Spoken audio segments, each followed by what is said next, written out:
Thank you very much. You've saved the stream. Hang on a second.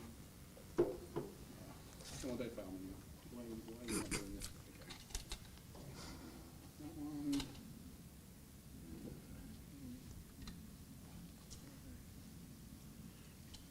The video coming through.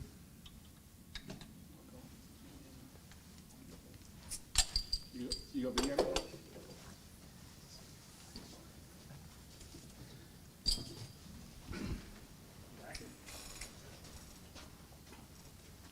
We good? Good evening, everybody, or good morning, or good afternoon, or wherever you are in the world. My name is Jess Archer. I work at Laravel Shift. I have spoken at 2 Laracons and a previous meetup here.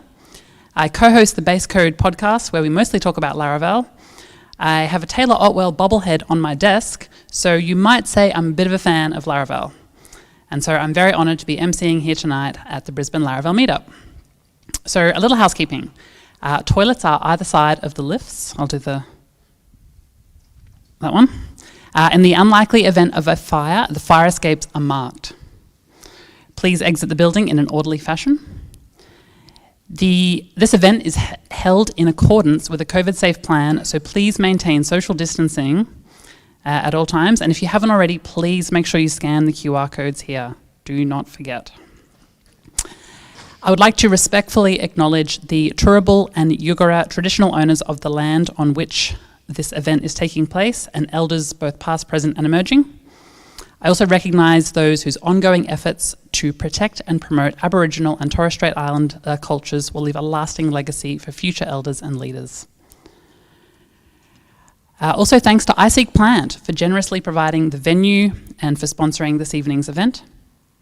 iSeek Plant is Australia's largest online construction marketplace, servicing thousands of equipment rental and construction service businesses across Australia. A special thanks to Matt Peters, the COO of iSeek Plant, for his support of the Brisbane Laravel community. I think that's really, really cool to see a company getting so involved with the community, so big props for that. Bronwyn Freak and Lorraine Westwood for their assistance in organising the event, and the iSeek Plant marketing team for the event marketing and creative. Also, a special thanks to our speakers for volunteering tonight. We always need more speakers, so if you have an idea for a talk or a request, please have a chat to one of our organisers, or alternatively, please create an issue on the GitHub. Now, I'd also like to remind you that we are a friendly community. We are a friendly community. We would welcome talks from people at all stages of their career. So if you have an idea and you've ever wanted to get up and talk, please don't feel shy to do so. And a reminder that this meetup is a respectful community of professionals with a code of conduct. So our meeting's code of conduct is available on the meetup page. So tonight's agenda. At 6:05, Sam will be giving us a talk about WordPress for Laravel developers in a couple of minutes. We will then have a break for food and drinks. At 6:50, Reese will be speaking to us about modern HTTP caching. And then at 7:25, we'll be joined live from Egypt by my friend and very special guest, Mohammed Saeed, also known as Laravel Employee Number 1, who will be giving us a talk about building high Octane applications. We'll then have time for networking and drinks from 7:40 p.m, and we'll close the event at 8 p.m. So, with all that said, let's introduce Sam to talk about WordPress. Hello. So, Laravel Meetup, let's talk about WordPress. Perfect idea. First, a little bit about me. I freelance or run a consultancy, PHP developer, obviously. I like to call myself a code monger because I think it sounds funny. I've got a few socials there. It doesn't really matter because I don't really pay much attention to them. Let's get into this. Let's talk about WordPress. WordPress is blog software. We all know this. You all know this. It can be a surprise to some of the people who use WordPress because they've had their site set up as a brochureware site or WooCommerce or something. I've had a client come up to me and sheepishly ask if I could add a blog to their WordPress site, and I kind of had to tell them, it is a blog. We're just making it do everything but that. WordPress is very flexible. There's a lot that you can do with WordPress through plugins and themes and all sorts of things. It's kind of why WordPress is as massive as it is. It is very extendable by people with very little knowledge. It's kind of the Lego of software engineering, which not to say anything too bad about it. You can do amazing things with Lego. We've just watched Lego Masters. It's an incredible thing that you can get done, but it is very plug and play with a lot of stuff in WordPress. It's a platform, so you get a WordPress site if you want an e-commerce site, if you want a social network, if you want just something to show what your business is up to. It's a platform that you can build a lot of other things on. I've even seen a full ERP built as a WordPress plugin. It's a bit weird. I don't know why you'd install that in the back of your website, but it exists. WordPress is a very large platform. And WordPress is deeply legacy. It's almost fanatical in its devotion to not break backwards compatibility. It still has active updates on version 3 branch. It is an old platform, and it has a lot of jank in there from a long time before, PHP had classes or anything nice.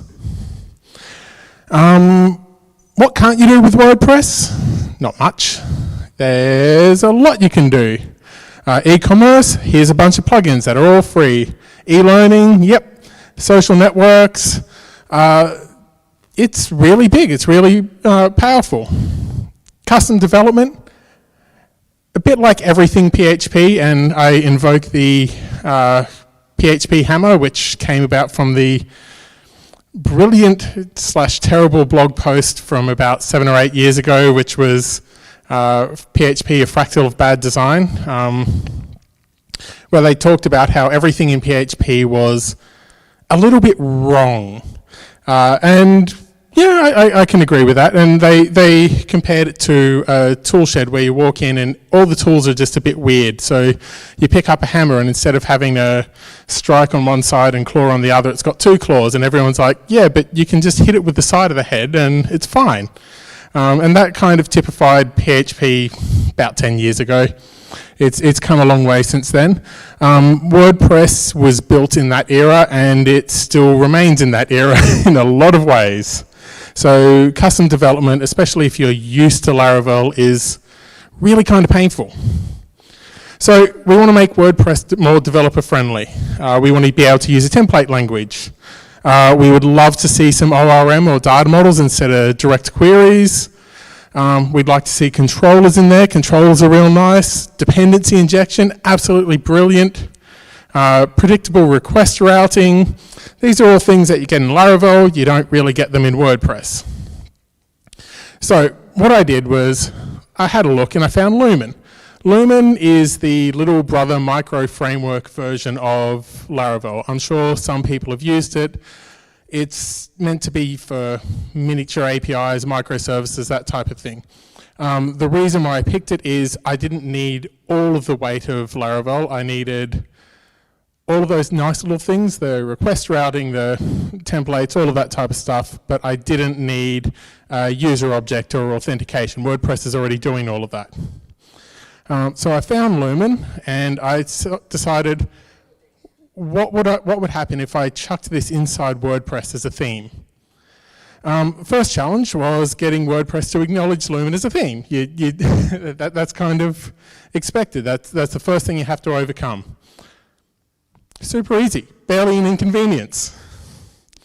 So the way WordPress is built is when you install a theme, it tries to find the folder that has functions.php and style.css. And wherever that folder is inside your theme is the root of the theme. Hooray! Put those in the public folder, and the public folder becomes the root of your theme as far as WordPress is concerned. It ignores all of the stuff outside the public folder. And WordPress will load functions.php early to make sure it has all the functions that you need, and then it'll hit index.php later when it's actually trying to run the theme code. So we add a basic style CSS, doesn't need much. We add a functions file, which is just the boot file for Lumen, and we add an index where we took the index from the standard Lumen and we put creating the application in functions and running the application in index. So we've booted it up in functions, we run it in index. Real nice and simple, and it works. Amazing as that. That's all you have to do. The next thing we needed to deal with was template routing, because what's the point if we're not using, the router and using templates? Lumen doesn't know it's not the application, which makes things a little bit tricky. It tries to, run as if it's receiving a request. WordPress is expecting to directly include template files, so what it does is it does a directory scan for files that might provide a bit of the template and then tries to include them directly. Gets a bit messy when you want to use actual routing and all that type of stuff.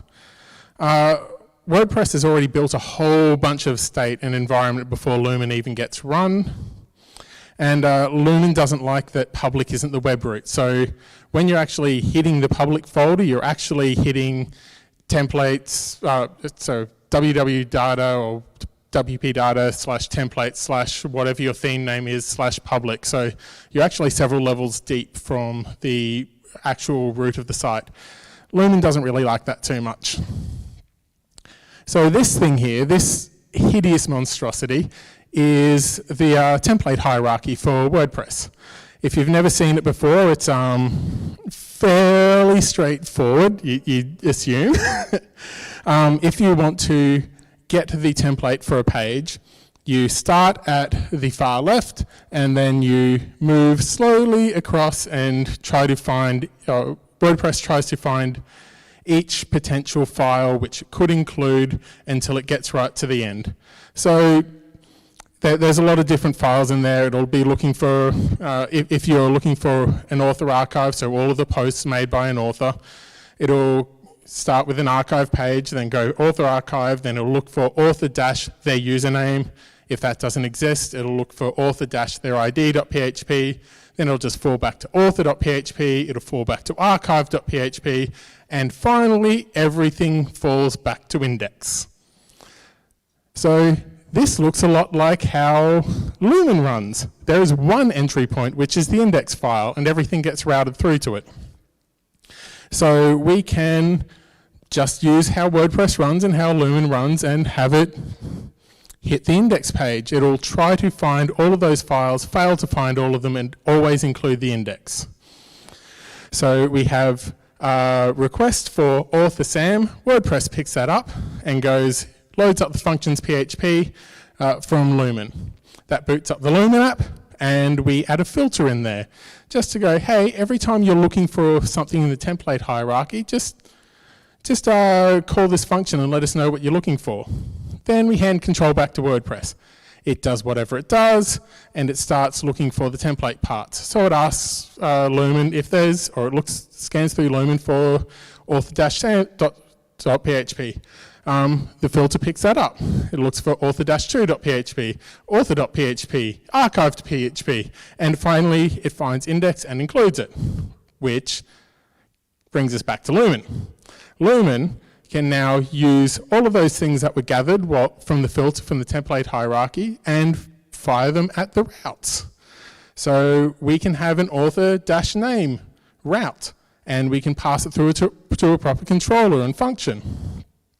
The controller runs, hands a response back, and then WordPress renders it. So we do this little jankiness to boot the WordPress router, and we find all the different types of routes that it's looking for and adds a filter on there to say, hey, add these into the possible routes that we're looking for. Then when we run the WordPress routes, when we get the index, we start and we try to dispatch each route until we find one that we actually have. If we have one, then we say, hey, we found the route, and create a new request and run that request instead. So as far as Lumen is concerned, it's getting a direct request to author-sam. That's it. It doesn't know about all of the rest of the requests. It's just seeing author-sam. Here we can see the full request. It is pulling in the all of the stuff. You can see the path info is author-sam, request URI is author-sam, it's a GET request, and we can also see we got the name parameter passed through in the route function. So once we've got all that going, the next challenge is database access. Database access in WordPress, everything is a post. Absolutely everything is a post. That's the data type that exists. If you're using WooCommerce, all of your products are technically posts. Your pages are posts, your images are posts, everything is a post with some extra metadata attached. Post meta is used to extend the posts to add extra fields and extra information about it. Custom post types are defined basically as an array in code. Say, hey, I also want you to respond to this extra special type of post and attach these extra bits of data to it. Nothing stops you from overriding post types. It's a bit of a mess. So if you have a product and then include another plugin that defines a product post type, which one are you getting? It's whichever one happens to run last, I believe. Posts can be versioned, so the database might have multiple different versions of a post, especially if you're using certain page builders, you'll get hundreds of versions of a post. And as far as WordPress is concerned, there is one post, but when you try to query the database, there are 700 posts which all have the same ID. It gets messy. So it's difficult to use, find, and manage objects with WordPress, or when you're outside of WordPress. So there's also some more difficulties. Lumen's configured through a .env file, so all of its database access comes through .env. WordPress uses MySQLi. Lumen uses PDO. Eloquent uses PDO. Models don't define access, models define access, not structure, so you can't say this is the structure of a model, so you can't pull it out and go, well, this is a post and this is a page, and they have different bits of metadata. Custom post types don't really fit into Eloquent because of that, because it's all based around the metadata. WordPress has already picked out all the posts because it's running the application beforehand, so it already knows which posts you're trying to gather. It kind of it gets messy, gets a bit hairy. When I was looking at this, I found a little project called Corcel, and it's not the only one, but there are a few others. Corcel provides eloquent data models, or eloquent models that fit the WordPress database. So there is a post that you can pull. You can, pull a post out and it looks like a post. It looks like an eloquent model, but it's got all the metadata. All the post meta is looking like just parameters of the post object. Same for all of your other bits and pieces. So it feels like a native Laravel model or Lumen model, but it's sourcing data and writing data to the WordPress database. The other thing that I had to deal with, of course, was the PDO MySQLi, but I found this little library here which uses MySQLi as a database driver, so it swaps out all the PDO stuff in the DB driver and in Eloquent. Only problem was it was restricted to Laravel 5.4 because that's when the person who wrote it stopped caring. So I had to fork it and get it up and running with Laravel 8 or Lumen 8. So there's a fork of it. I think after I gave this talk last time, he picked up and merged all my changes without me even sending a pull request. He created one of his own from my code. And so there was a vaguely working, very hacky version of MySQLi running for Eloquent. So what we do, instead of using an env file, WordPress already has all of its stuff in a config file. It's all defined as different pieces of data. So we can just, use those definitions. And we can also grab the global WPDB, which is the MySQLi instance, and we can just shove that in there. So Eloquent starts reusing the exact same MySQLi instance that WordPress is using. So we're not opening two database connections to talk to the same data. And then we get to the final challenge of WordPress, which is the loop. If you've ever worked with WordPress, you'll have probably come across this. If you haven't, let me explain. If have posts, while have posts, the post.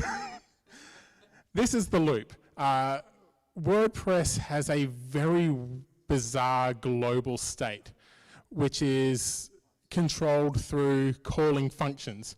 If have posts just starts the query of, hey, do we have posts that we're trying to find?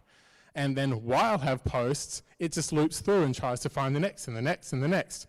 After you call have posts, you have to call the post, which actually loads up into some ephemeral space the current post. And then you can access parts of the post through the title and the content. Problem being, it relies on the global state of this WP query. So I've seen instances where some other plugin has, halfway through changed the state of WP query and everything starts breaking. There's no clear reason why, because it's not a model. You're just accessing have global accesses to whatever the current state of the program is. Calling the post again changes the application state. I've seen that too, where a plugin calls the post, and halfway through rendering a post, you get a second post or a different post. You've got no idea why. If you haven't called the post before you call any of these accessor functions like the title or the content, which are all global functions, everything breaks because the post hasn't actually been loaded up. So there is no post for it to pull this data from.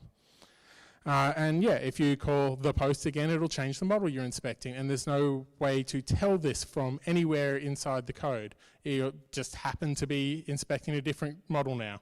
Whoops. So terrible problems, worse solutions. This is what I did.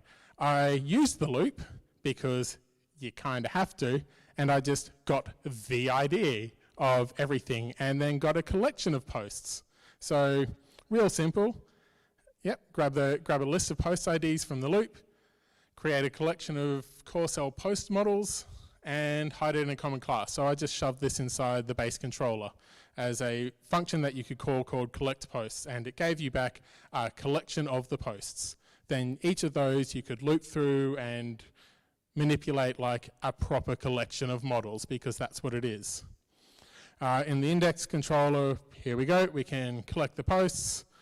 We can see here is the post, here's your content, and we can use if posts count, we can loop through the posts as each post and know that the title and the URL and the content and all of that type of stuff always will relate to that same post, because even if someone calls get post somewhere through this, it doesn't matter, we've already got the collection, we're using models, not some kind of ephemeral idea.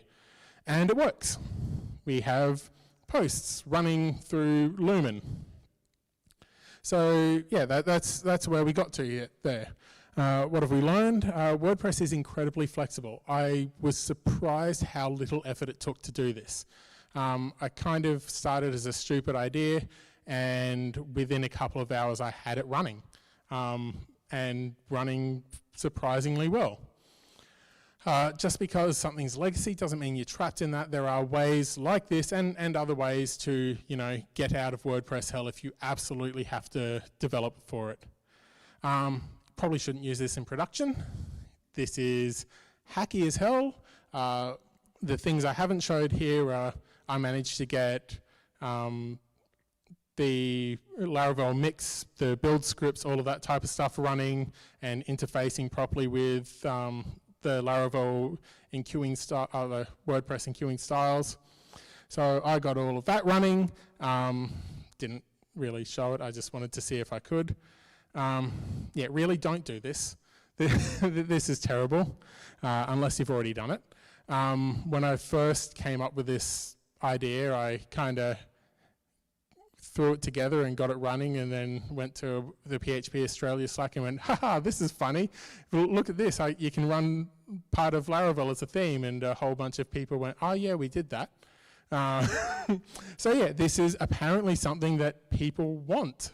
So yeah, if you want to do this quote unquote the right way, Sage has a lot of Roots and Sage have Blade templates built in. You're still using the loop, but you've got access to Blade templates in a proper template language. Timber is another kind of framework which gives you semi-collections models access to all of the bits of the WordPress database without being too over the top. It's not based on any particular framework that I can tell, so it's a learning curve in its own framework of itself. And I've also seen a bunch of people just, use WordPress headless with Gatsby. It's a thing you can do. You can just pretend that WordPress doesn't exist except for creating content and build your application elsewhere and access it through GraphQL or something else. Yep. This is pretty much it. Questions? If you want access to the code, it's up on GitHub. It's terrible. Don't shout at me. I'm not going to fix it. Yeah. Yes. It's been quite a few years since you first did this. Yep. Have you been using it in production for something, and have you had any problems? Will you ever drop the don't use it production disclaimer? I will never drop the don't use it disclaimer. Yeah, I'll never drop that. Even if I do end up using it in production, I'll never drop that. Any actual problems in the time you've been using it? No, not at all, really. There were a couple of weird things. So, since the first time I did this, I added that ability to reuse the MySQLi connection, because previously to that, it was booting up a second PDO connection, which it's fine, except if you get a lot of requests, you're going to kill your database server twice as quick. A couple of bits and pieces like being able to use Tailwind and build scripts and all of that type of stuff, that's all okay. I do have a couple of clients where I've picked up where someone has done something similar to this, where they've either built Laravel into WordPress or put WordPress inside the public folder of Laravel. Both a bit ugly, but it's all just attempts to try and get a nice development environment for such a legacy pile of WordPress.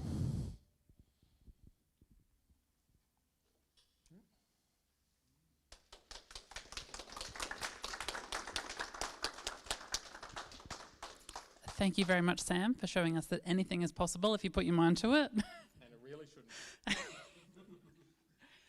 We're going to break now for a little bit for some food, and then we'll be back with Risa's talk and Mohammed's talk. So 6:50, I think, we'll be back.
Welcome back, everybody.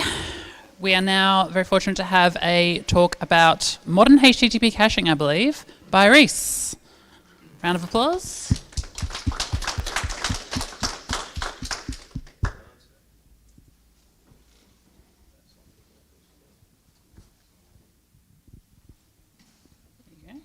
Thank you.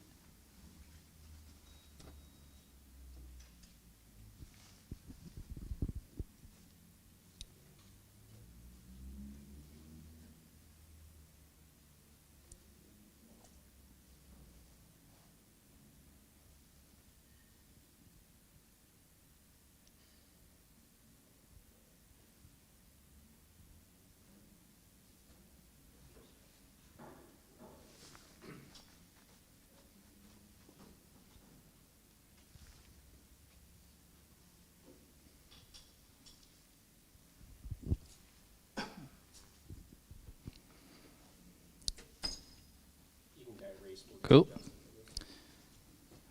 So, okay, looks like I'm mirroring. Okay, so I'm Reese. I work here at iSeq Plant. And today I'm talking about HTTP caching. So I wanted to first talk about why we cache data. So we try to reduce our infrastructure costs. So most cloud applications nowadays are billed per millisecond for compute. So if you're hitting the database, we have to fetch that data. It takes CPU, and we get billed for that. So caching can reduce our infrastructure costs. We can also improve the responsiveness of our application. So computation takes time. If we can reuse a result that we've already computed, our application will be faster. And system stability. So if our system comes under load, we may have some auto-scaling set up, or we may just over-provision our servers, but there's probably going to be a correlation between the amount of load on our system and the responsiveness and performance of our system. So when we cache, what sort of strategies can we do? So we can compute a result, we can put that in a cache with a unique key, and we can give that key a TTL. So if we have computed a result and we try and fetch that result again, if the result is newer than the TTL, we say that that's fresh data, and so we can just return that. If it's older than the TTL, we say it's stale. And when it's stale, we have some interesting options that we can do. So we could say that, well, we're not interested in serving stale data, so we will just recompute the data and wear the cost of that and serve a fresh result from the server. We could check that the stale response that we have is still valid before using it. That we may be able to do that cheaply so we can go to the server and say, hey, has this resource actually changed? If it hasn't, we can just use our stale result. And we can also use the stale result, but asynchronously in the background, we can refresh that item so that the next time that we serve it, we will have a fresher copy of it. And when we do recompute a stale piece of data, we can say, well, if that recomputation fails for whatever reason, we can use our stale result rather than returning an error to the user. So in most Laravel applications, that may look like this, where we have the cache facade. We're basically caching this product from the database for 10 minutes. And for most Laravel applications, this is about as far as we can get because the cache facade is a pretty simple API. We can't use any of these strategies with dealing with stale data. So wouldn't it be nice if we had an implementation of a cache that did all of this stuff for us, and we didn't have to write some new code. So it turns out there is an implementation which is pretty ubiquitous, which is the HTTP spec itself. So in HTTP caching,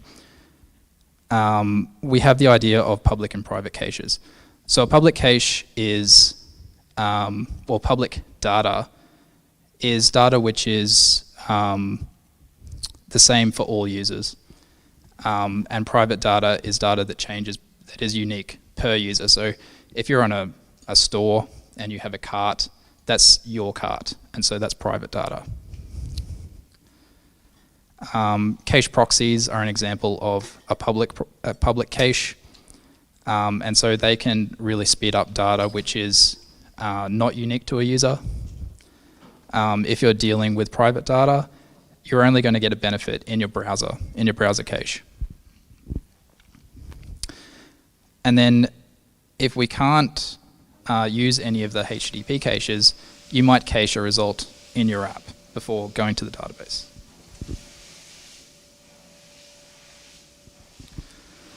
So we can utilize these HTTP caches, like the cache proxy or a browser cache, by adding some simple cache headers to our response. So Laravel now ships with a cache headers middleware, which makes it pretty easy. So here we have a new products page. We can say this is a public resource, so this isn't unique to any one user. And we give it a max age, which is our TTL, which is an hour. And if we do nothing else, this will give us a decent performance boost. And you would obviously have to tune this value based on your application. So this is a low effort solution for decreasing your average response time. If you have a lot of traffic for a very few number of unique URLs, you'll probably get a very good performance boost. And this works well if you can set a long max age, if you're not so worried about having very fresh data. There are some limitations though. So if you have URLs that don't get hit very often, so if you have a lot of very unique URLs and your traffic is dispersed amongst all of those URLs, most of your requests are not going to hit the cache. And this also doesn't improve the actual response time when you don't hit the cache. So the HTTP spec does have some facilities for dealing with stale data. So unfortunately, the middleware doesn't support these headers, or these directives rather, because these are in a separate spec. But we have these new directives here called stale while revalidate and stale in error. And what this is saying is that we have our max age, which defines fresh data, what fresh data is. But then we have this new value, stale while revalidate, which says, as long as it's less than this value, we're happy to serve that value, serve that result, but then asynchronously go back and get a new result so that the next person who visits this page gets a fresh result. And then stale on error says, up to this TTL, we're happy to serve this stale result if there's an error while we're trying to recompute it. So this is another very low effort change that we can make, which will increase our cache utilization. And not only that, but we can choose a much lower max age, which means most people are going to get a much fresher result. So, but there are some limitations. Because we're caching the entire response that gets sent to the user, if that response contains any private data, like a shopping cart, we have to mark the entire response as private. And that's bad because that response is now unique to that user and we can't share it amongst the users. and so we will have bad cache utilization. So the solution here is to speed up our app itself. Don't cache the final result that gets sent to the user, but do some caching in our app.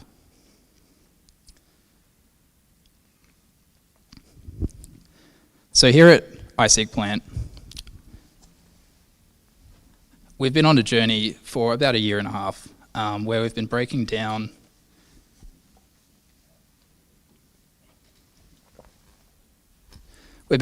our application into some microservices, and we have different names for these. They're not really microservices.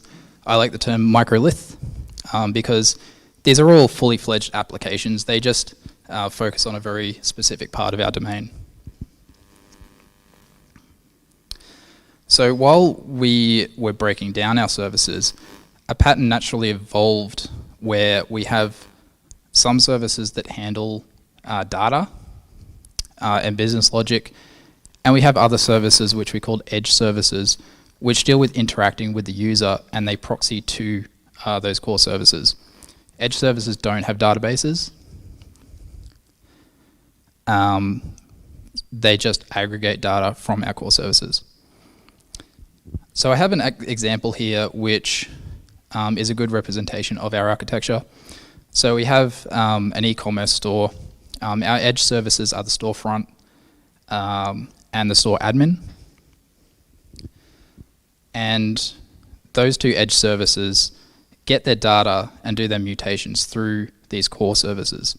So we've got an inventory service, working out what products are available, some orders, an order service for our shopping carts and processing payment, and a CMS for the content on the website. And all of these services are Laravel applications. The key difference is that these edge services don't have a database connection.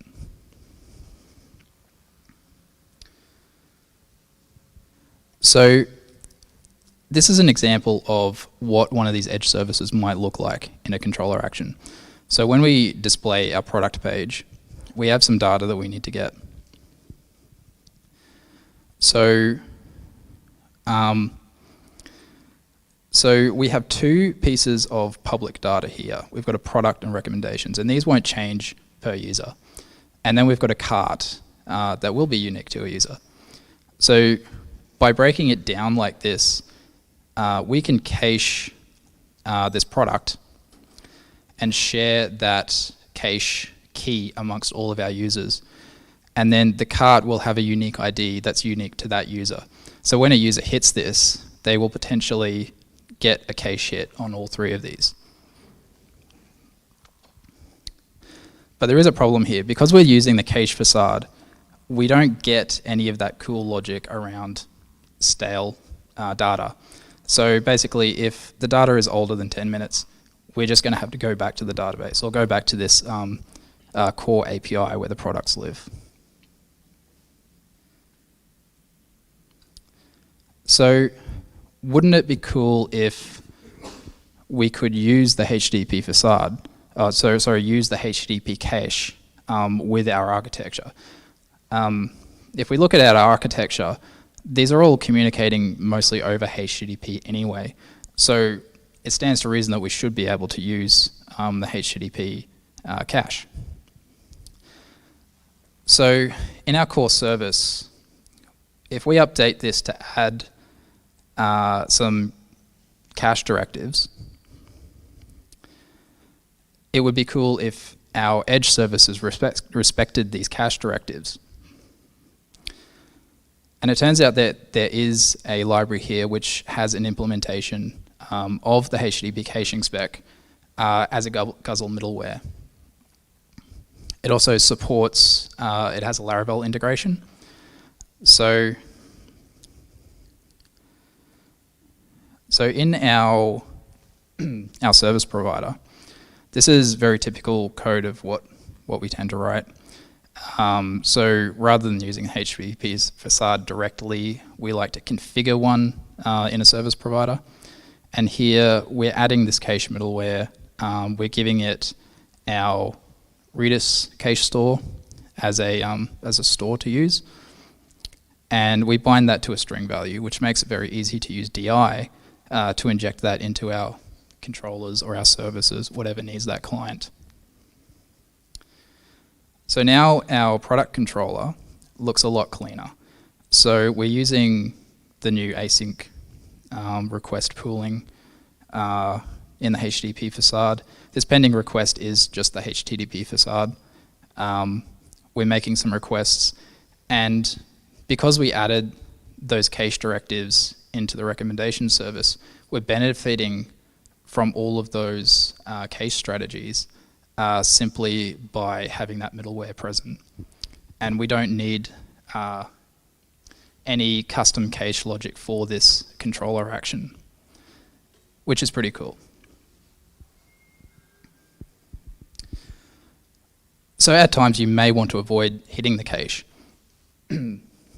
And you can send cache control in a request header as well. So if you send no cache, that will bypass the cache. It's worth noting that no cache will actually bypass the cache, which means it won't actually refresh any data in the cache. It will just bypass it completely.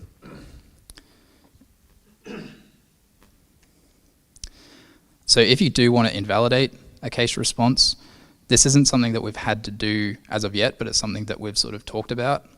And there isn't a good way of doing it, but I did find a kind of hacky solution which works. So I created a macro. I've added some middleware which actually uses the Guzzle middleware API to remove that cached response.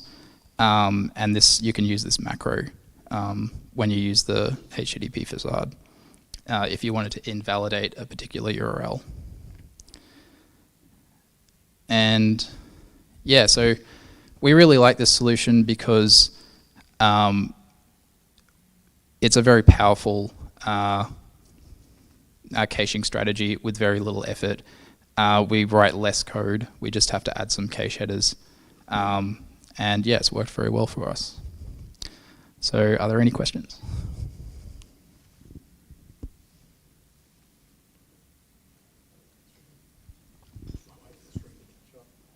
I have a question. If you're using something like inertia where you're maybe not always doing an entire page refresh and getting the whole response as one thing, does that let you sometimes get the best of both worlds of like the public versus private? So maybe the whole outer response is private, but then individual requests within the page might hit like a public shared cache, so you get some benefit back. Yeah, sure. If you're using the lazy props in inertia, that would definitely help. Yeah.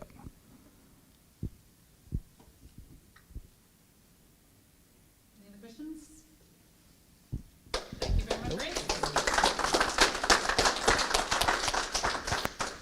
That was a very fresh talk. I think caching is an evergreen topic and something that's easy to forget to do because things kind of work if you don't do it, but it's definitely something that we should probably do more often, or at least I should. So this brings us to our live stream event with Mohammed. Now I'm not sure if is Mohammed ready? Mohammed, can you hear me?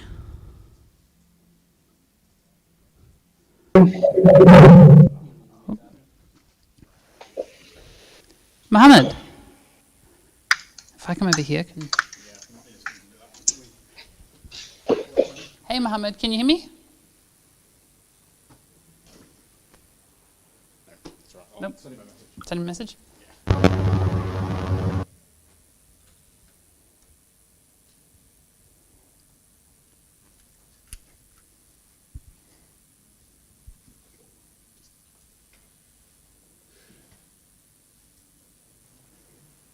Hey, can you hear me now? Yes, excellent. All right, I can hear you, but the sound is not very clear. Not sure why. But can you hear me well? Yes, we can. Can you hear me over here? Or can you hear me through here?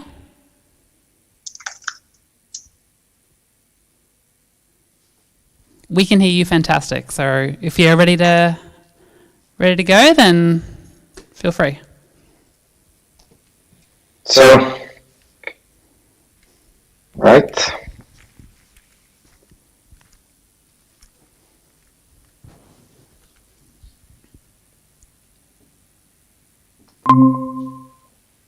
So, hey everyone. I hope you can hear me well and you can see my screen. I'm going to assume that everything is correctly configured and correctly set up, and I'm going to start. If there is anything wrong, just ping me somehow because I can't hear you very well, but just let me know.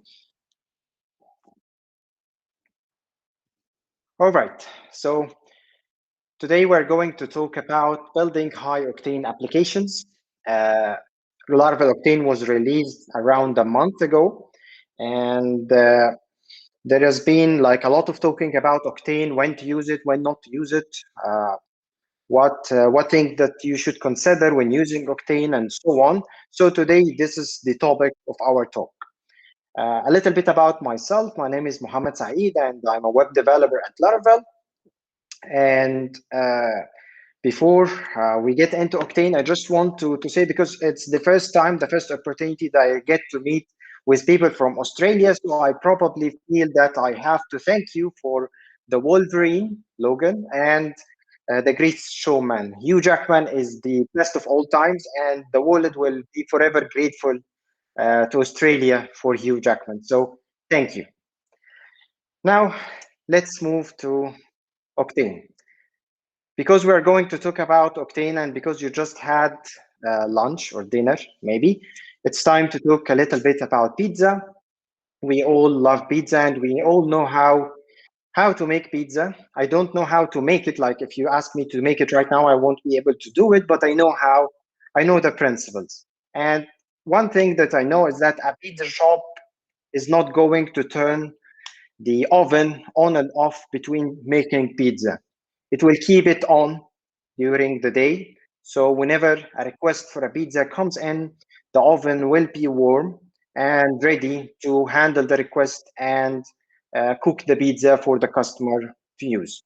It wouldn't make sense to turn the oven off after making each pizza, because that way, when a new request comes in, the oven will not be ready and it will need to be warmed up before the pizza can be made. And this will decrease the number of pizzas the shop can make during the day or throughout the day.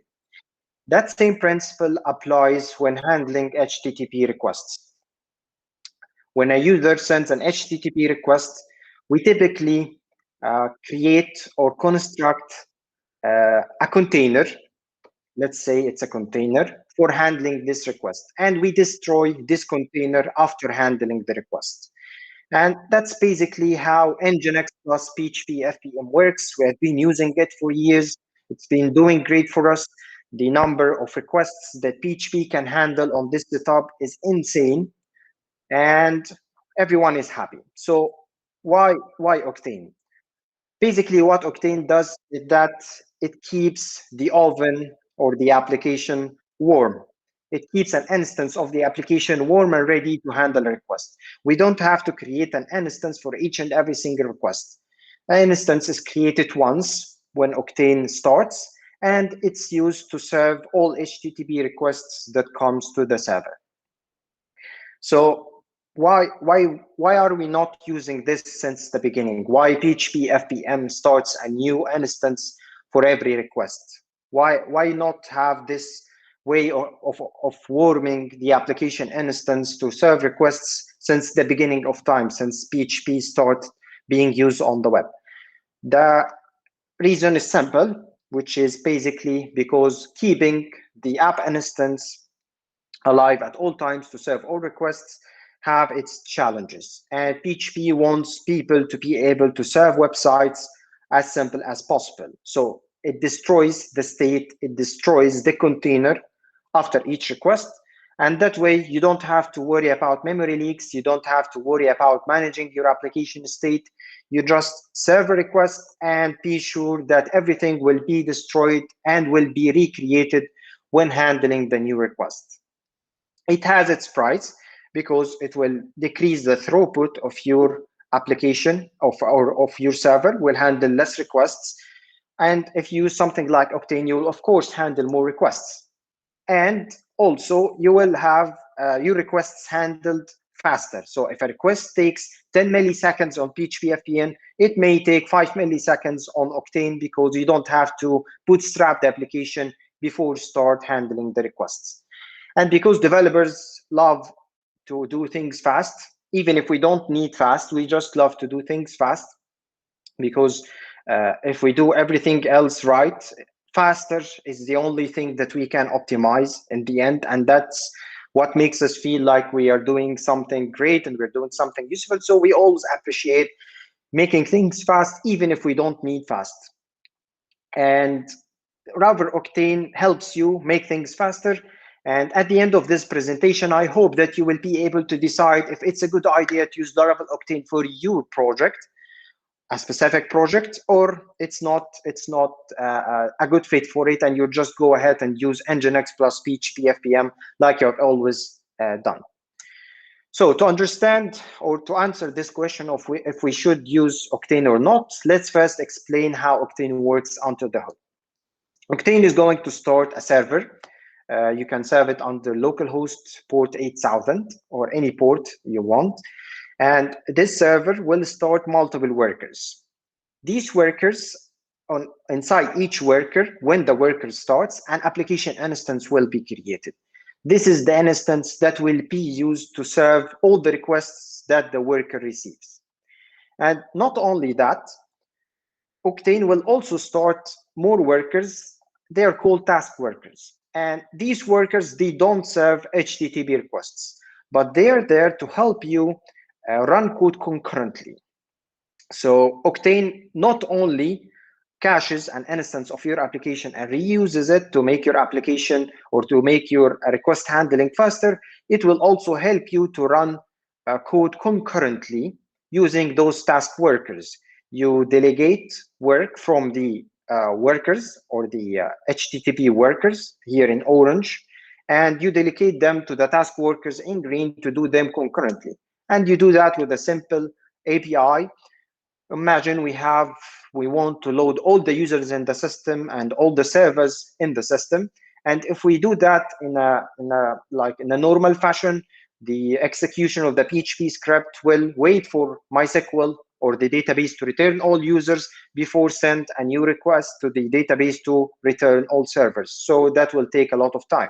But when using Laravel Octane and by starting multiple task workers, you can delegate the loading of the users and the servers to multiple task workers to do them concurrently. So this will open multiple or two connections to the database and run two queries concurrently, and then collect the result and send it back to the worker so you can continue serving the request. So these are the two main benefits of using Octane. And it comes with a price, of course, and we're going to explain the price in a bit, but let's continue explaining how things work. That's how a worker is bootstrapped. When a worker starts, like whenever you start Octane start or you run the Octane start command, several workers start. Each worker creates an application instance and then bootstraps this instance using regular Laravel bootstrappers. That's the same thing that happens when using Nginx and PHP FPM. The bootstrapping the application involves loading the environment variables, the configurations, configure handling exceptions, register facades, register the service providers, and boots those service providers.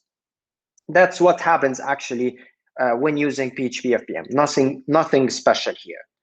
The only special thing is that we load the deferred providers when Octane workers start. And if you're not familiar with deferred providers, not familiar with how the container works in general, Jess Archer gave a nice talk at this very meetup group Meetup group just a couple of months ago, I think, about the container and how to use it. It's a very valuable talk, and you can get back to it to understand better how the container works. But basically, when using Octane, we load the deferred providers. And let me give you a brief introduction to deferred providers. When you register services to the Laravel container, we simply tell the container how to resolve this service when the code asks for it.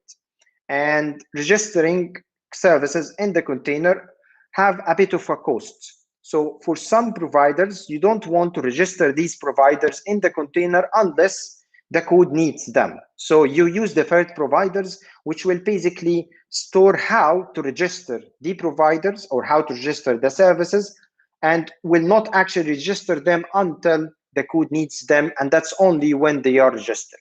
But because when using Octane, we only bootstrap the application once, we just are going to load all deferred providers or register all services inside those deferred providers just once when the worker starts, because we don't need to do that on every request. So there is no point in deferring loading those providers. So when using Octane, we are going to load all deferred providers right away. So at this point, after running this code, when the worker starts, we have all the service providers registered and booted. The container basically knows how to resolve each and every single service that we have in our container, but they are not resolved yet. The container just knows how to resolve them at a later stage. Now, a brief on the Laravel container.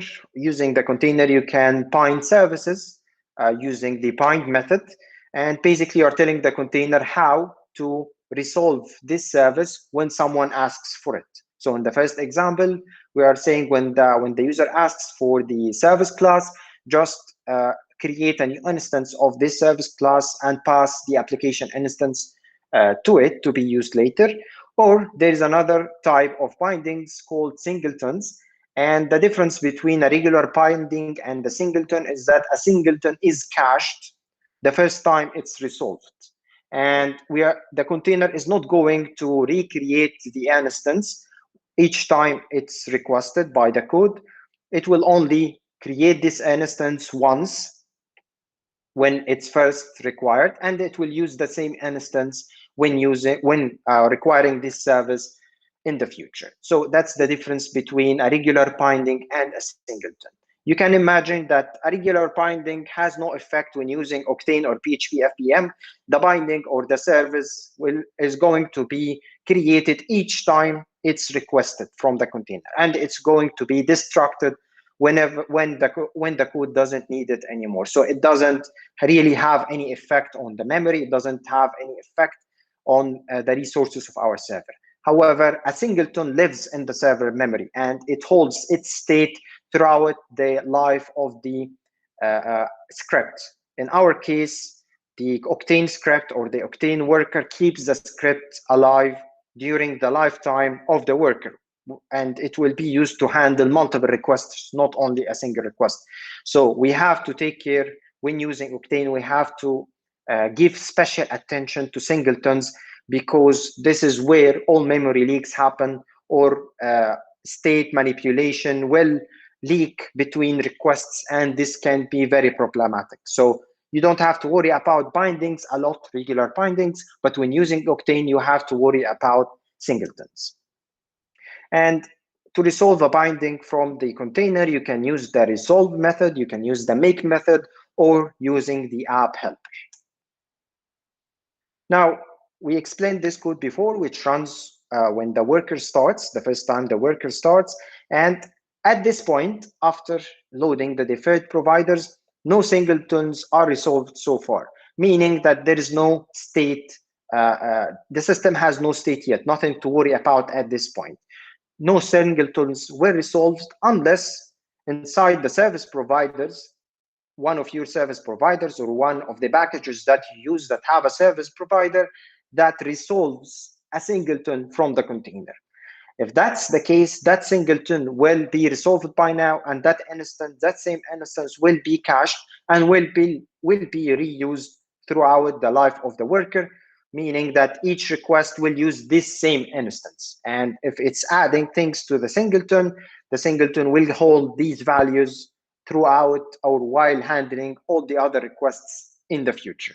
So no need to worry about singletons at this point unless you are resolving any of the singletons inside the service provider, or any of the packages that you use resolves a singleton, which is not actually a good practice. Like resolving singletons inside providers, I would actually advise against that if possible.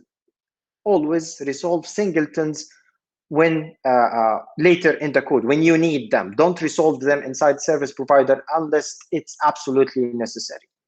Some packages do that, and I'll explain later how to fix that when using Laravel Octane to avoid memory leaks and to avoid the state leaking between requests. Now let's continue further at what Octane does. We said that it won't resolve any singletons from the container unless singletons are resolved inside the service provider. But if your application requires to have a singleton worm at this point, you know that this singleton won't really have any memory leaks. It's protected against the mode that Octane operates under, which is the a stateful mode. If you know that this singleton is safe to load it at the beginning of starting the worker, you can configure you can configure Octane to worm this singleton by configuring the Octane.worm configuration attribute inside Octane.php configuration file. And what Octane will do is that after starting the worker and bootstrapping the application, loading different providers, it's going to loop over all the services that you want to worm, and it's going to resolve them from the container. After doing that, your container will have singletons that are loaded inside service providers, all singletons that are wormed using the Octane.worm attribute. So that's something that you need to know so you can manage the state of your singletons inside a Octane worker. Now, we know how Octane starts a worker. We know how it keeps or bootstraps the application and resolves singletons, keeps them in memory on the container or on the Laravel containers that Octane starts when starting a worker. Now let's take a look at how Octane handles requests. When a request comes into one of the workers, Octane will not use the same application instance that was created when the worker starts. It's going to create a clone from that instance and store it as a sandbox. So that's the first line here. It clones an instance of the application. To remember, this application instance has the container that knows how to resolve every binding or every service, and it has some singletons stored or cached inside it. Those are singletons that are resolved inside the service provider, or singletons that are wormed by yourself inside the Octane.php configuration file. So we create a clone from this container, and we configure the current container to be this clone. So whenever you want, or inside your code, you request an instance of the container, it's going to give you the sandbox. It's not going to give you the original application instance or the original container that was created when the worker starts. It's going to give you the sandbox. And after we set the sandbox as the current container instance, we're going to dispatch an event, which is request received, and later, we are going to use the sandbox to resolve an instance of the HTTP kernel, handle the request, and before we send the response back to the browser, we are going to set the instance of the container back to the original instance that's created. And that way, Octane is going to give your application a fresh state or a fresh clone from the container to handle each request. Doing so will ensure that any manipulations that happen to the container or the Laravel application during the request is going to be discarded, and when the next request comes in, it's going to use a fresh clone from that container instance. So any singletons that are registered or that are resolved during serving the HTTP request are not going to be available when serving the next request.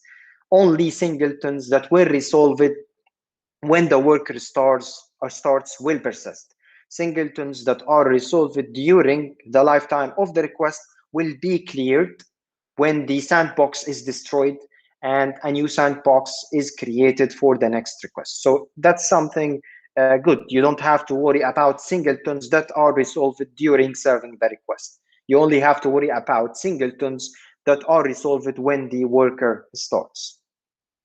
So we said here that whenever a request comes in and before handling it by the kernel, Octane fires or dispatches a request received event. Octane listens to this event and does a lot of cleaning before actually using the cloned instance of the container to handle the request. Some of these cleaning ensures that we also clone an instance of the configuration repository and give it to the fresh clone of the container or the application instance that will be used to serve the request. And we do that to prevent any manipulations to the configurations that you do during a request to leak into the next request. Imagine a multi-tenant application where at the beginning of the request, they set some configurations that are only valid for this tenant. When the next request comes in, maybe the next request is from a different tenant. So we need to make sure that any changes that we make to the configuration, to the application configurations, will not leak to the new request. And for that reason, we give the sandbox a fresh instance from the configurations from the original application instance or the application container. So each request will have a fresh instance from the configuration. Another thing that we do is that we give the kernel, the HTTP kernel, the console kernel, or any other services, any singletons that are resolved and persisted between requests. We need to make sure that if any of these instances require or depend on the instance of the container or an instance of the app, we need to make sure that we update this instance to be the sandbox instance, not the instance of the original container or the instance of the sandbox from the request before this one. So if you think about it, that makes sense because these singletons live in memory. They are never refreshed between requests. So we need to give them the most recent application instance if they rely on it. That way, when they use this application instance, they will be using the sandbox instance that's refreshed for each request, not the original application instance that's created when the worker starts. Another thing that Octane does is that it's going to clear the array cache store where it's going to flush it so it doesn't persist between requests. And that makes sense, of course. Another thing is that it's going to update the instance of the request on the original container instance and the sandbox instance to be the new request that comes into the application. And this also makes sense because if we don't do that, the first instance of the request will be stored inside the container and it will be reused when serving other requests. So we need to update the container and tell it that the new request is or use the new request as the current request whenever you are running any code. Let's continue to see what else we do when a new request comes in. We flush the session, which makes sense because we need Laravel to read the new session data because probably the next request, it's from a different user that have different session data. So we need to flush the session so the session data from a user doesn't leak into the session data of another user, which is a disaster. So Laravel takes care of that so you don't have to worry about it. Each request will have a fresh session data that reflects the actual data that belongs to the current user of the request. We're also going to reset the locale or the translator. We're going to reset to the original locale that is set on the application. That way, if any of the requests change the locale of the translator, we're going to reset that between requests. So when a fresh request comes in the translator will have the original locale that is configured for the application. And as we do flush the session, we also forget the guards on the authentication service, and that way, when a new request comes in, the authentication service inside Laravel will reread the current new user and will not reuse the user that was resolved from the previous request. And that also to protect the application from data leaking. So Octane does a lot of this cleaning, a lot of it, so you don't have to worry about it. We spent months just making sure that all the important data doesn't leak between requests, so you don't have to worry about it, and you can just serve your application on Octane as you do on PHP FPM like regular. So here are the facts that we know so far. A fresh application or container instance is cloned on each request. A fresh configuration repo is also cloned on each request. A fresh instance is given to the container on each request.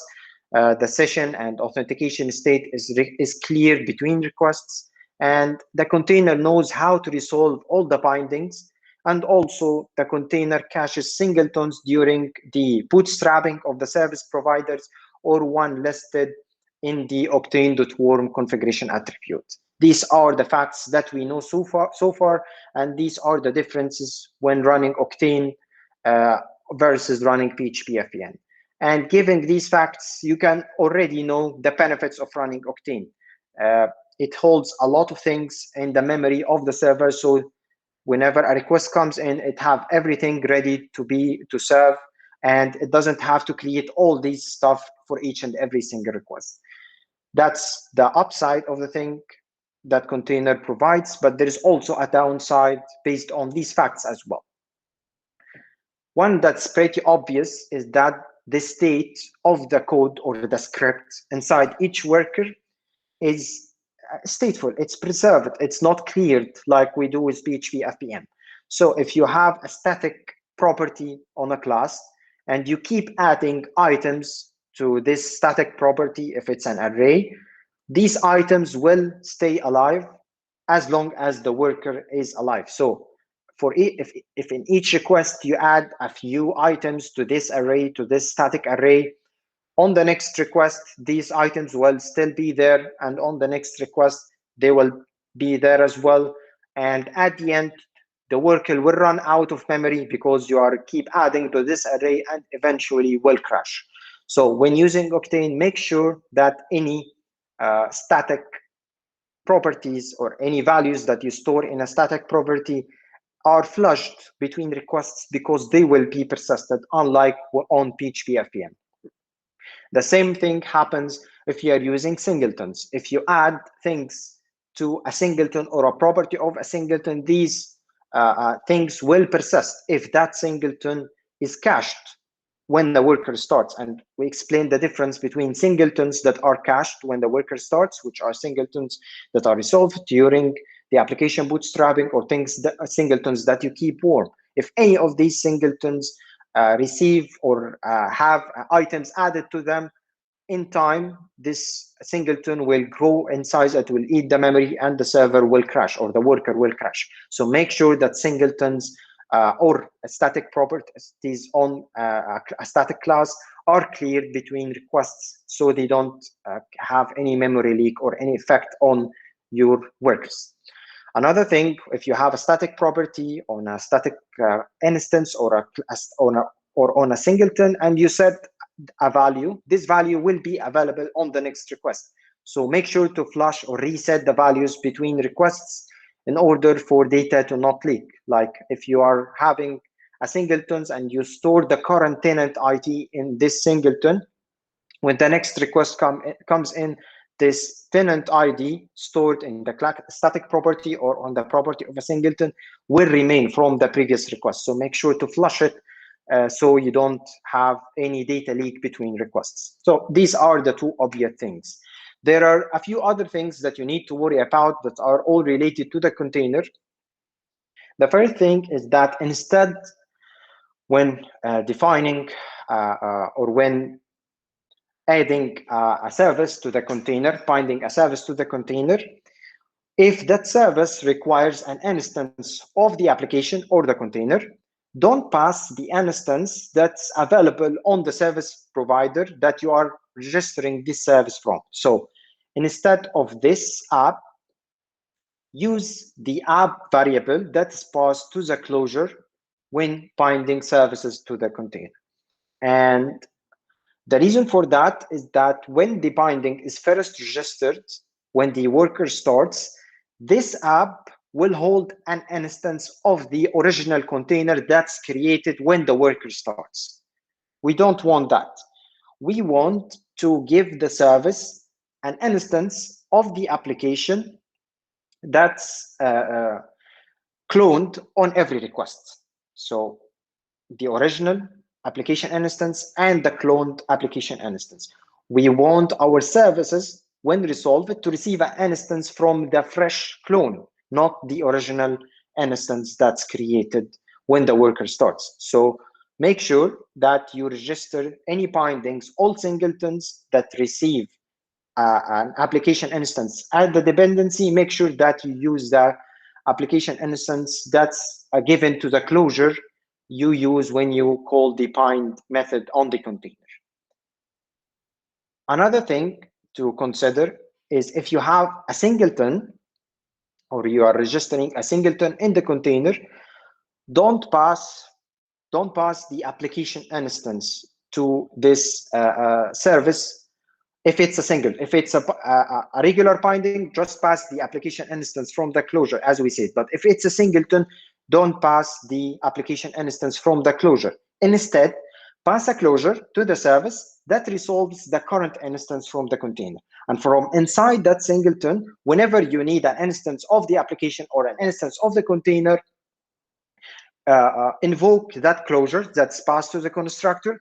And that closure, when invoked, it will give you the current application instance. That's the only way you can use a singleton like this. Otherwise, if you don't want to worry about this hassle, don't register singletons. Just use regular bindings when using Octane and you are good to go. Don't have to worry about passing a closure. Same happens when you pass an application or an instance of the request to a service. Don't pass the current request like this, because the singleton will be resolved once if it's resolved when the worker starts, and instead pass a closure that resolves a new request from the current container. And the reasons are obvious, because when that service is used, we want to give it the most recent request, not the request that's available when the singleton was resolved the first time. And same for the configuration instance. Don't pass the configuration instance, pass a closure that resolves the current configuration instance from the current container, which is the cloned container instance from the application. And this is all good, or this is all easy to do when you're building an application. You can make sure that all the bindings that you register inside the container respect all these rules and all along. But we are not sure about packages that we use. Some of the packages that we use may not be ready for running Octane, and they may be registering instances in the container in the wrong way. To ensure that we, like if we spot one of the packages that have this problem, an easy way to fix that is to configure the flush attribute inside the octane.php configuration file and add the service that's resolved or it's registered by this package, add it to this array, and Octane will make sure to flush this service from the container after each request. So even if it's a singleton, it will be cleared, and on the next request, a new or a fresh instance of this singleton will be created until the package maintainer makes sure that the package is ready for Octane. So that's all the things about Octane, all the useful things that Octane gives you, and also all the things that you need to worry about when running Octane. So should you use it? Should you have to worry about all these stuff, how to register bindings, managing memory leaks, managing the state, data leaks, and all this stuff? Should you use it? It depends. In my opinion, most applications won't really use it unless you are really having a lot of traffic. Your application is receiving a lot of traffic. In that case, you have two options. the server is running at maximum capacity and you want to handle more requests, the option is to start a new server and set up a load balancer. That way that the application will be able to distribute the load on multiple servers, and that will give you more throughput for your application. Or if that's or if you can use Octane, which will utilize your server resources in a better way, which will allow the same server to serve more requests. So that's my basic or my easy answer to when should you use Octane. Of course, this is not the right answer. It's just the easy answer. The right answer is it depends, and it depends in every use case. So think about it, see all the things that you need to worry about, think about memory leaks, think about all these stuff, and decide if you should use Octane or not. Thank you for your time. I hope I didn't pass the time slot of my talk. And if you have any questions, say it. And thank you for having me today.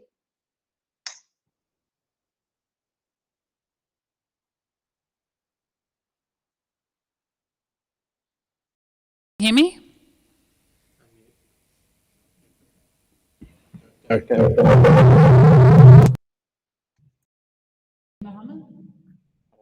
I can hear you, although there is an echo. So hopefully I will be able to understand what you say.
I'm not sure if you can hear me, but I just so a question compared to just Laravel, what is the response time?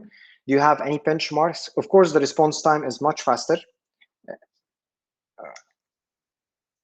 It's much faster because we don't have to bootstrap the application before each request. It will just be ready for us to serve the request. So only the part of handling the request will be done, which will, of course, have a much faster response time than with the regular PHP FPM.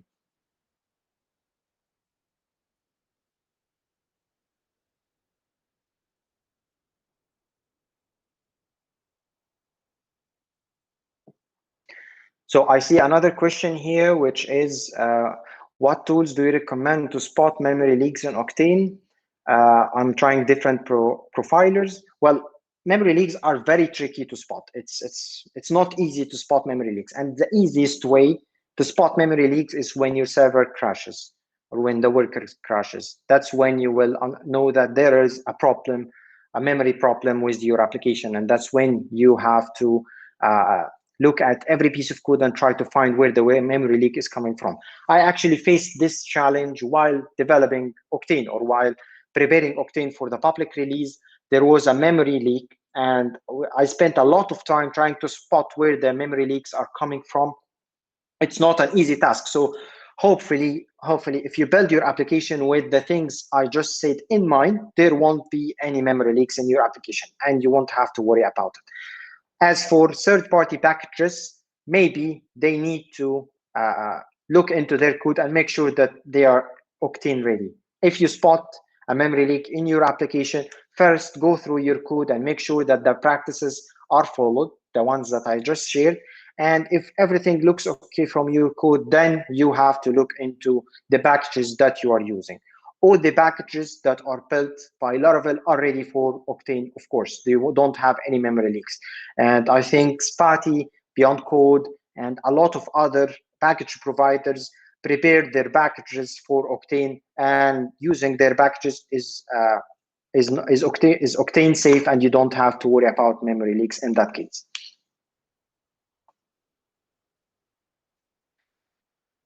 Another question, can 10 to 30 milliseconds response time be done with Octane? Yes, I think if you have everything optimized in your code, you can serve requests in even under 30 milliseconds. It depends on how your code performs, of course, because not everything is just better by default when using Octane. You have to optimize your database queries, you have to optimize your network calls, all of that before you can start feeling the benefits of using Octane.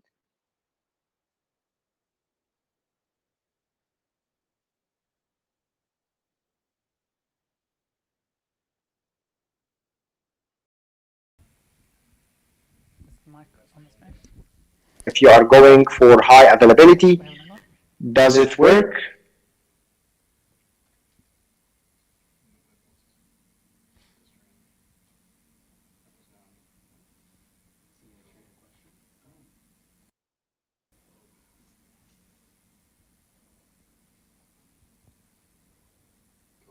Just gonna stand here.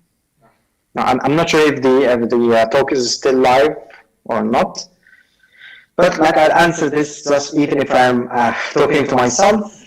Yes, Octane feels like we can use the benefits from using something like Octane inside Vapor. We cannot run Octane itself inside Vapor, but we can use the same techniques to keep the application instance alive, to serve requests while the Lambda worker is running or up by AWS. So yes, we will look into that in the future. We have it in our backlog.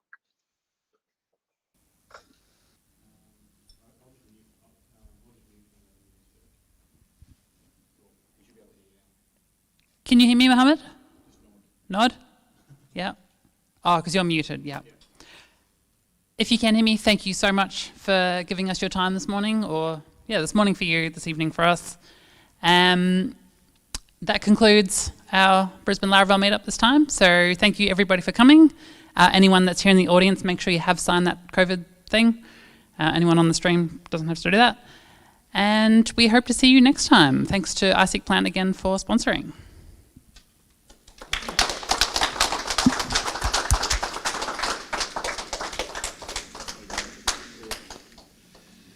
Awesome.